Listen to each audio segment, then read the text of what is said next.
عوام کا مفاد سب سے مقدم ہے۔ پروپیگنڈا کر کے بلوچ نوجوانوں کی ذہن سازی کی جا رہی ہے، لیکن ہم بلوچ قوم کو لاحاصل جنگ کی طرف دھکیلنے نہیں دیں گے۔ وزیر اعلیٰ بلوچستان سرفراز بگٹی کا اسمبلی سے خطاب۔ کہا کہ پوری ذمہ داری سے کہہ رہا ہوں، بلوچستان میں امن ضرور آئے گا۔ ہم نے کبھی بھی سیاسی مذاکرات سے انکار نہیں کیا، لیکن کسی کو معصوم لوگوں کی جان لینے کی اجازت نہیں دیں گے۔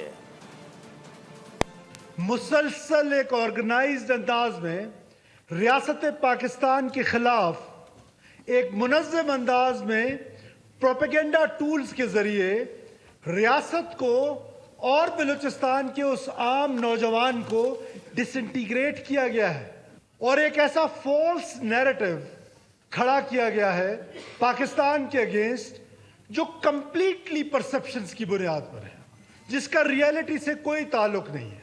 وائلنس کو تو آپ پہلے سائڈ پہ کر لینا، اس کے بعد پولیٹیکل ڈائیلاگ۔ کب ہم نے پولیٹیکل ڈائیلاگ سے انکار کیا ہے؟